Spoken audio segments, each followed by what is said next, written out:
So kitchen appliances is a competitive market. I'm sure there are a lot of players in there, and there are well-known brands as well. So how is Master India? What are things that you are doing differently? We are staying along with the trends, and we are developing our products, refining our products, and improvising our products, systems, and processes accordingly. Master's mission is to reduce the time spent in the kitchen. Okay. Right? So we are looking at how do we make our products more time saving for the consumers, Efficient. so that they can use that time doing something more productive or more meaningful which they wanted to, without compromising on the health aspect. So while taking a product, how do we help them take the right decision, that you need to take a 3-liter pressure cooker or 5-liter pressure cooker, or 2-burner gas stove or a 3-burner gas stove, which materials ideal for them. So that is what we are trying to do through social media, educating customers. Hey everyone, this is Vikas, founder and CEO at Appliance, bringing you another episode of our podcast series.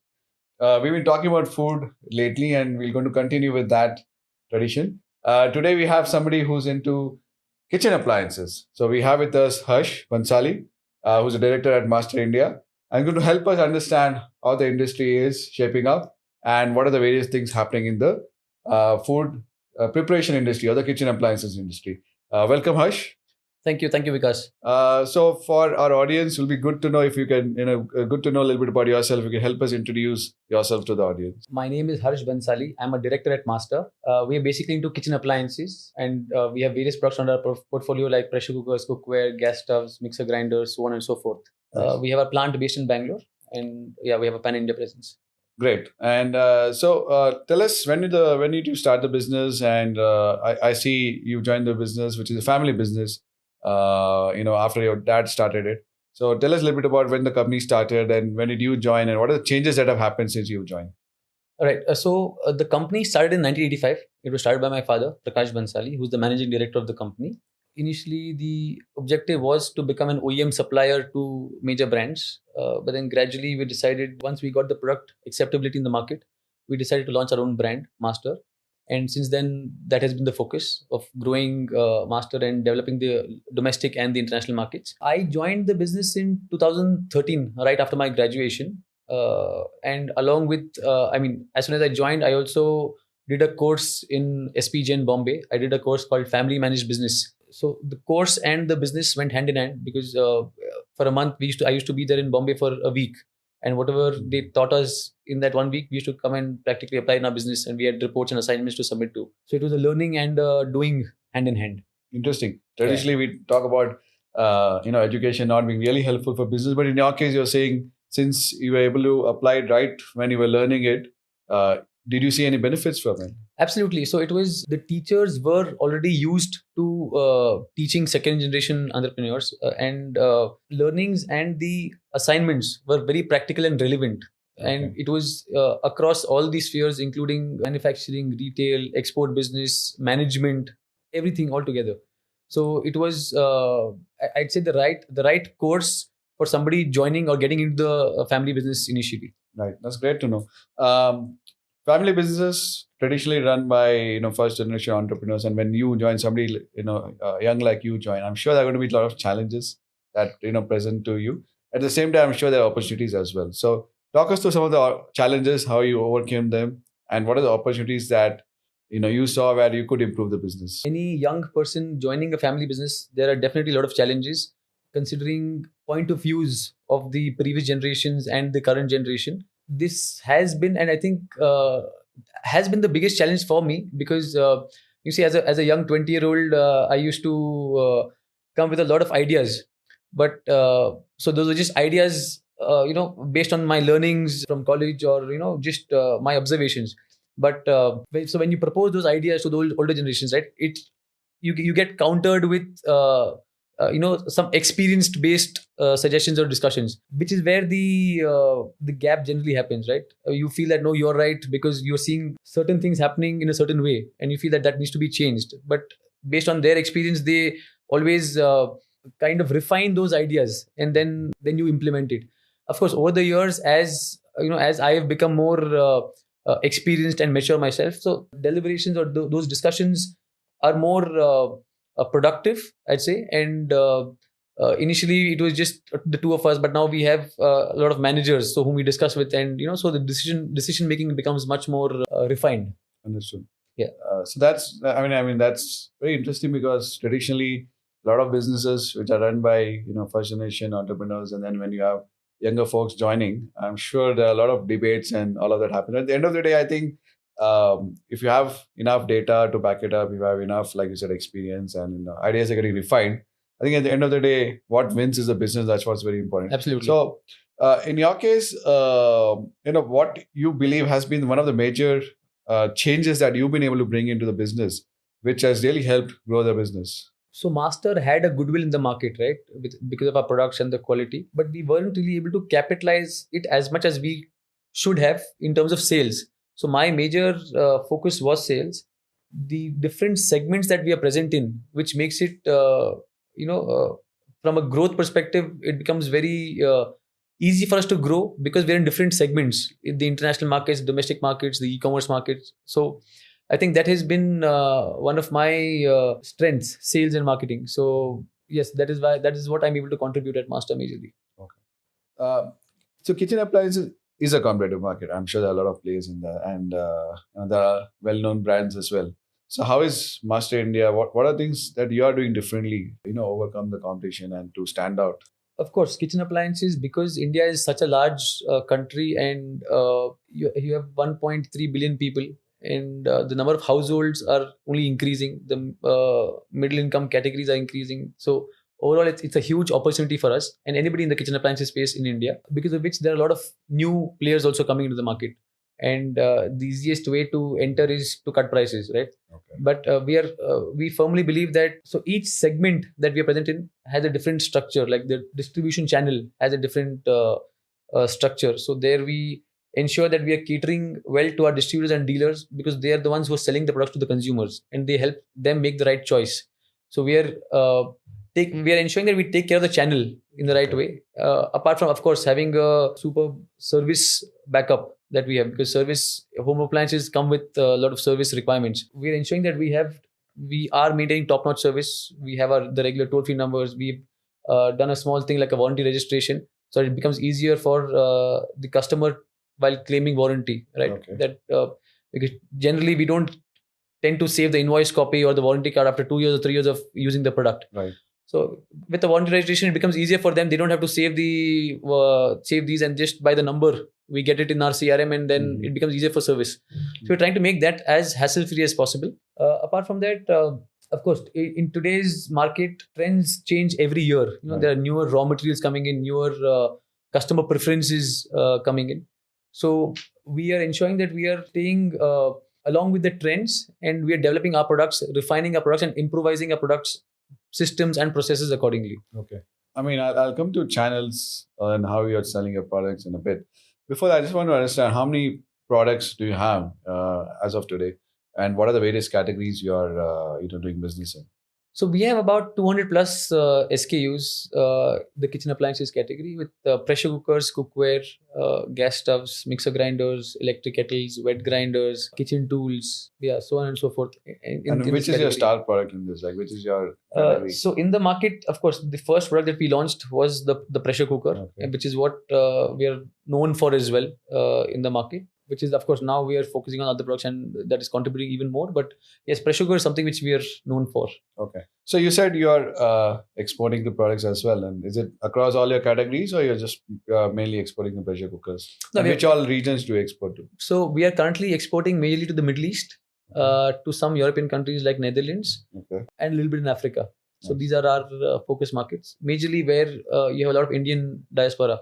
Okay. So yeah, and is again mostly pressure cookers, or it's across? Pressure cookers, cookware, and a little bit of mixer grinders. Okay, yes. Interesting. And then how are you doing that? Are you doing it directly? You are doing it through agents, or? No, so we have tied up with hypermarkets and chain stores in these countries whom we supply to, and in a couple of places we also have distributors and importers whom we work with closely. So in terms of channels, what are your main channels? So you mentioned, of course, in terms of regions, there is domestic and international, and you also brought in a little bit of e-commerce.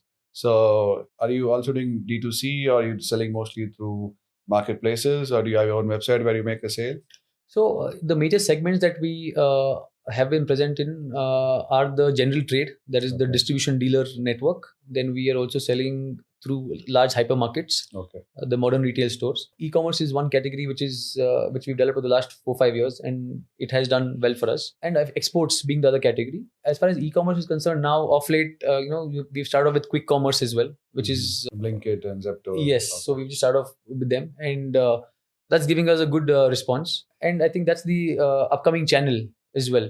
So Interesting. our focus is on the quick commerce currently. So I guess, which also means that as business, you need to adapt quite, fast, because a lot of things, landscape is changing. Like you also said earlier, things are changing quite quickly. I'm sure the customers are also changing. And also talk us through how some of these changes have happened and how you adapted to them. Also talk us through how the consumers have evolved. What changes you brought into the product to be able to cater to this new age customers. Absolutely. So maybe earlier, trends or changes used to happen maybe once in a decade, but now it's happening every year. You have a different raw material coming in every time, and you have some different consumer preferences. Like I said, the transition from I wouldn't say a transition exactly, but the slight customer shift from traditional trade to buying from e-commerce, Flipkart and Amazon and so forth. And now the shift again to quick commerce. Right. From a trend perspective, yes, ultimately you need to be where the customers are, right? So we need to cater to each of these segments. Wherever our customers are, we have to be present there. We have also launched our own D2C website, where we are focusing selling directly to consumers with the only objective understanding the consumer even better, right? So the moment we get in touch with consumers directly, we're interacting with them, we're getting their feedback on products, getting their feedback on our entire service and that system, and their requirements we understand even better. To understand the customer trends, we also lend a very careful ear to our dealers, because they're the ones interacting with our consumers. Okay. So we have our feet on street, the sales team. They give us with a lot of inputs, and we have developed a DRE team, the dealer relationship executive team, where we are calling dealers. We're trying to understand what issues they're facing, what products they want, how do we improvise our product, service, and everything. So that's helping us, keep up to the current market trends. Okay. Like you rightly said, data, knowing your customer is so important. And not just customer now. I think your dealers, distributors are also your customer. The person who's making a sale at the counter, the dealer executive, is also kind of a customer for you, because he doesn't influence the product. You're likely to lose the sale. So how are you, influencing them? Or how are you, basically ensuring that you're able to keep them happy so that they're able to make a sale on behalf of you? At the same time, what is the data that you use to make all the decisions? The distribution channel helps us reach even the nooks and corners of India, right? Because you have dealers present in every small town and village. So to reach India, because of its geographical limitations, the distribution channel is very, very important for us. We supply to distributors or super distributors or C&F agents, then they give it to dealers and retailers, and where the consumers buy it from. There are a lot of influencers in between, right? So you have we have our sales team, we have the distributor sales team, we have the dealer sales team. We need to ensure that we are equipping each of these influencers with the right knowledge, with the right support system with respect to products, the services that we offer, so that they can educate the end consumers well. The channel works on margins and incentives and loyalty programs. So we are looking at we're implementing a dealer loyalty program, where we're also giving the dealer sales executives some kind of incentives for helping the customer make the right choice, right? So we are using we're going to start using something called a QR code system, through which we are going to reward them, right? And so this helps us in understanding the sales trends as well, so that we are ensuring that we have the right inventory at the right place to capitalize on the consumer, the business. So we're not losing out on business just because of our inventory management. Yeah, so sense. The QR code also helps us. I think that's very important, because I think a lot of customers that we work with at Acquis, especially, a lot of the focus has been ensuring they have the right inventory at the right place. Because if imagine a customer is coming to buy a cooker and you don't have that, then it's a lost sale. Absolutely. And instead they'll probably buy some other brand, which also means that now, and people in India are very emotional as well. So once they get attached to a brand, very likely they'll continue with that going further, right? So it's very important. So now let's talk a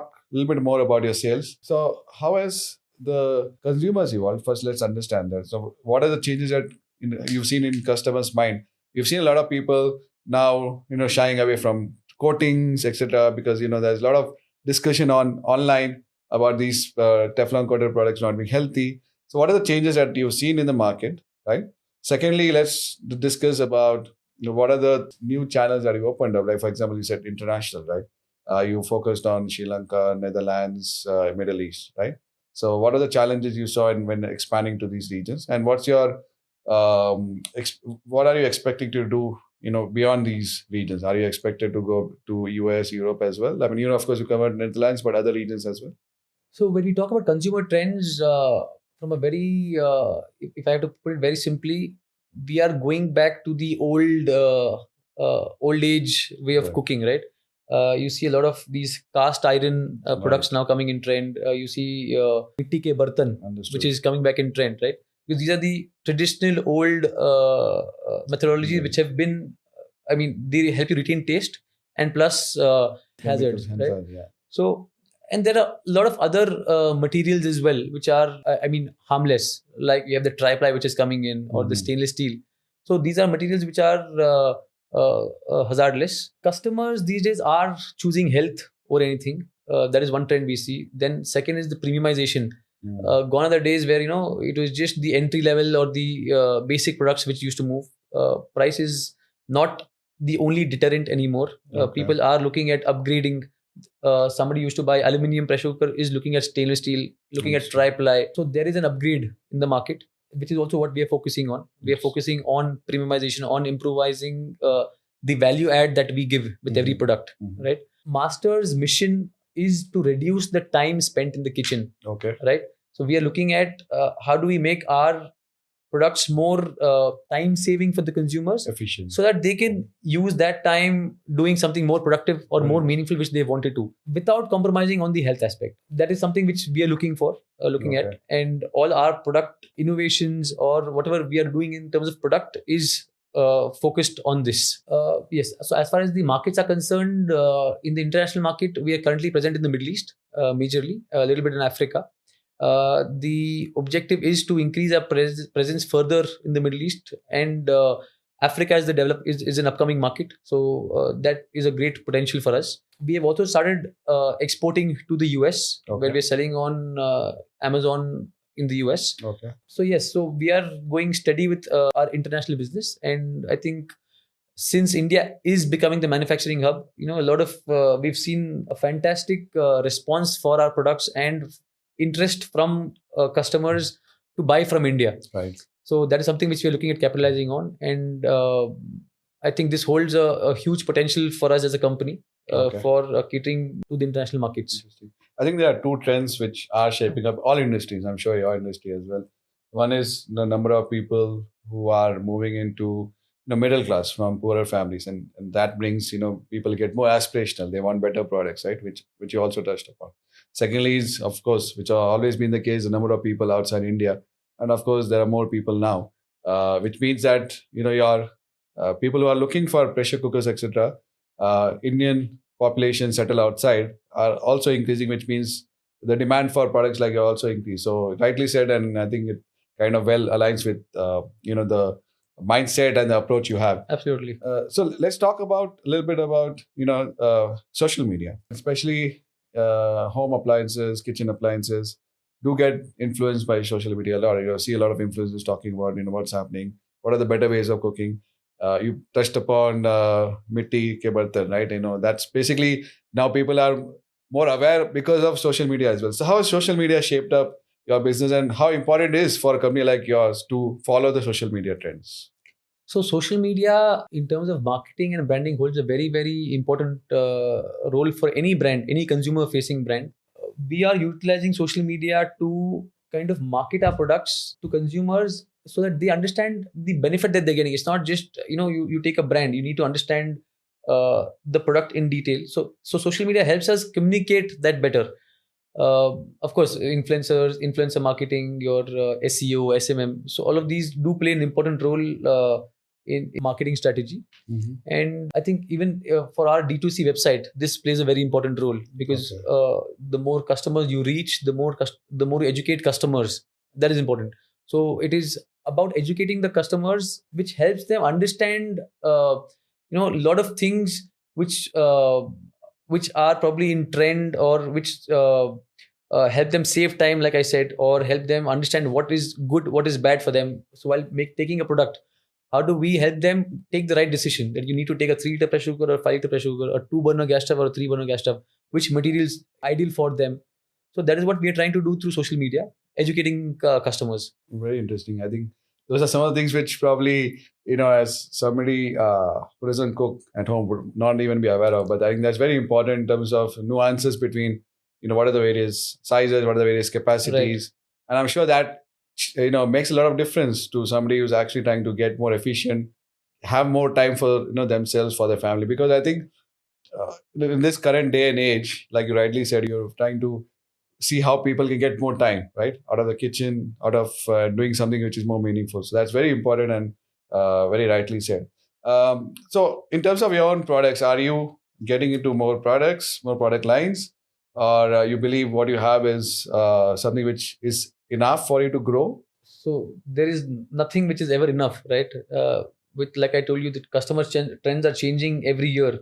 So you need to be on your toes. Our product development team needs to be on our toes, all the time, to smaller things like how do we improvise the handle so it becomes more ergonomic for lifting. Because customer is looking for that one thing extra, which why they need to buy your brand. So we're always on our toes in terms of developing products. As far as categories are concerned, like I told you, the objective is to ensure that we are saving time for people while they're in the kitchen. So any product which helps us with this particular mission is going to be a part of our category, our portfolio. Of course, we're looking at making cooking simple, because you see, the younger generations, today's youth, they're probably not as interested in cooking. Yeah. So you need to make it simpler for them and gamify it as well, I think. Absolutely. Yeah. So it becomes easier, so they've got that little reason to cook. Understood. And we are looking at also encouraging more men Understood. To cook, right? So I started cooking recently, like just and it's actually a very satisfying thing. You the output that you see, it also helps me understand the products better, right? Understood, I'm using a pressure cooker, I'm using a gas stove. What changes do I make while using the product? So right. Yes. I think you rightly said. I mean, there are a lot of men who are now getting into kitchen or cooking for multiple reasons, of course. And I think one of them is also it's therapeutic, right? I mean, it helps you understand yourself better. And a lot of people find it a way to overcome stress, etc. It's like a stress buster for them. So very rightly said. So are you making any specific product lines for men? Or you think, or so our product lines are for cooking. Of course, we're making it easier so that somebody who's just starting as well can use easily. We are giving instruction manuals. We're coming up with videos, and so that's what. So they're well educated. They're well equipped to start cooking. So new products which have come into the market, which talk about using AI, and you basically. It gives you the recipe. You just need to cut in all the material and put it into the utensil. It kind of cooks it for you. So are you also getting into that industry? And how do you think that particular product line will evolve? Definitely, that is a work in progress. But at least it'll take 2 to 3 years, because we want technology to be useful and easily implementable, right? Mm-hmm. So from that perspective, this is maybe a 2-3 year down the line project for us, where we'll be developing a product with AI, with smart technology to help ease the process of cooking. Okay, interesting. So when we're talking about food, you cannot separate food from health, right? Both go hand in hand, right? And kind of what you eat defines your health completely. So how do you see health as a people be getting more conscious about their own health, affecting the food industry itself, right? Also, there's discussions about sustainability, using things which are sustainable, so that it's not doesn't affect the environment, which again would impact the health. So how's health and changing or influencing what actually gets made at your factories? And how do you see sustainability tie into that? Definitely, health, like I told you, has been one of the influencing factors for customers while buying. the newer materials like tri-ply cookware, right? The tri-ply, the material is long lasting. It lasts for easily 7, 8, 10 years depending on the usage, compared to a non-stick cookware which is probably 12 to 14 months, 18 months at the max. So in terms of the product being sustainable, yes, you have 1 year versus 8 to 10 years. So that is one thing. Apart from that, what we are doing as a company is reducing our the usage of plastic, the single time plastic. I think from April 2025 onwards, we will omit using single plastic, which is not reusable, because in each the packaging is the major cause, right? So I think even the government is coming up with some regulations with respect to this. I think overall we are looking at minimizing our carbon footprint at least through the use of plastic, which is really harmful for the environment. Okay. And what are the other things you see in the industry which is shaping up? How you pack itself. Like, for example, a lot of people are probably moving into recyclable materials. Is that what you're seeing? Absolutely. So for our e-commerce packaging, we use the recyclable material. And I think gradually we will be shifting even for our offline products, the trade products, with the recyclable corrugated packaging. Because so there's a thin layer of lamination that goes into every packaging, right? Which is again, like I told you, it's a one-time plastic which is waste. So we have shifted to using some different coating on the product, which is harmless for the environment. It's aqua dissolvable. Yeah, so we are trying to minimize the use of plastic in our products and the packaging, and we are trying to move into more sustainable products like the filled paper. We're using cloth bags now as well for a few of our products. So yes, the objective is to get there. I mean, that is very important what you said. I think a lot of companies, especially in India, may not even pay much attention to it. And the fact that you're doing it is pretty commendable. And I hope your consumers are aware of that, because I think as a consumer who's conscious about the environment, these are very important things. And I think that means that we need to look towards brands which are actually being conscious, right? Right. Pretty important. Okay, so you mentioned about e-commerce. So what are the trends you're seeing in e-commerce? Which is, are you seeing yourself also? You said you already started a D2C brand, which kind of indicates you're moving towards that. But beyond that, what are other trends you're seeing? Are you seeing more of influencer-based marketing, which is going to impact the sales that happen?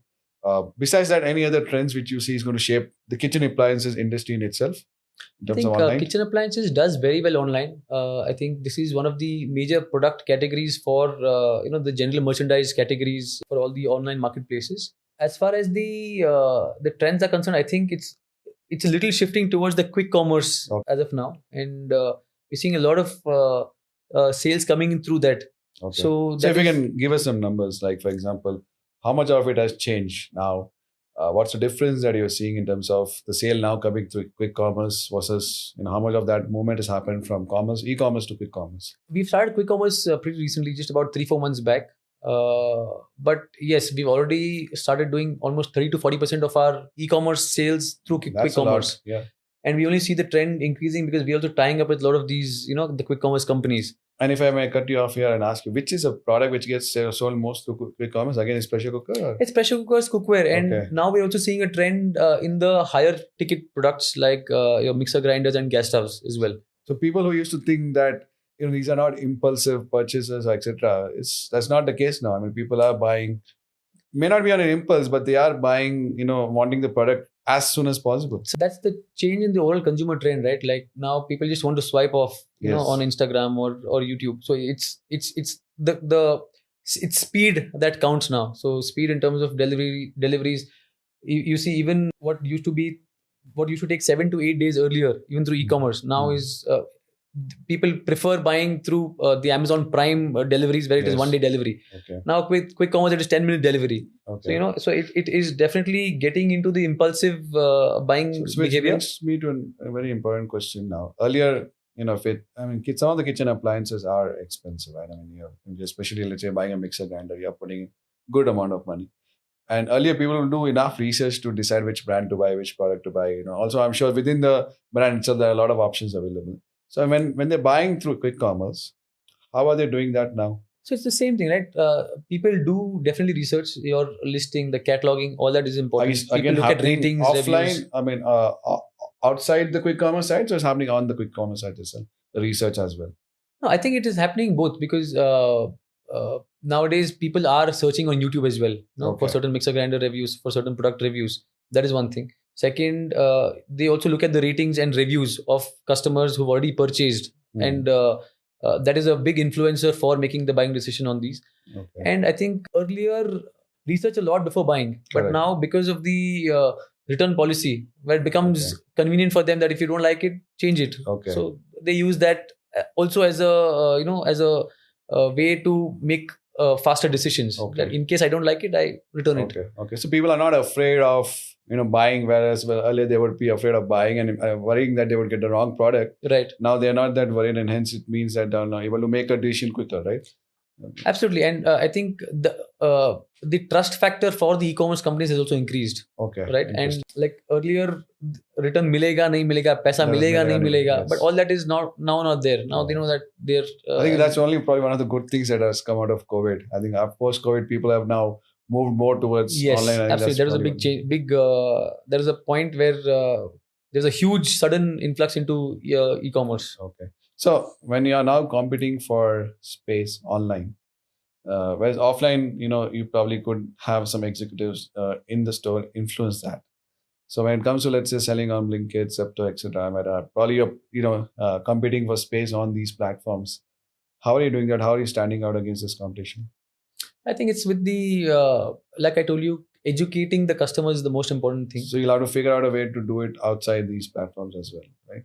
No, it is both. So portraying the brand overall that happens outside, and I mean through any branding activity, but even on these platforms, you need to educate the customer as much as possible. Okay. So that is when that helps in making that buying decision. So we are ensuring that we are giving the customer as much information as possible. We are showing them the product as it is and not making up stuff. Okay. So that when they get the product, it is the exact same thing. Like we even show the packaging that is going to be there, the contents inside, everything, so that the customer is very well aware and he's not in for a surprise when he's getting the product. Interesting. So in terms of specifications, the thickness, the material, the weight of the product, everything. So everything we are as transparent as possible so that the customer can make the right decision. And these days customers like genuinity. Yeah. They want authenticity. Right. They don't want a lot of makeup. They want what they're actually going to get.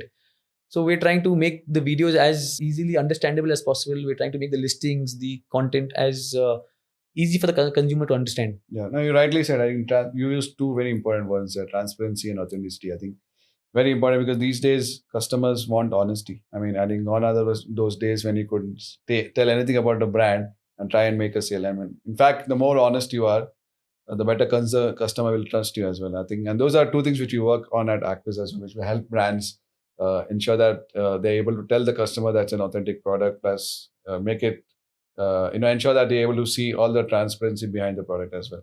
So, so rightly said. And so let's quickly jump on to two last questions.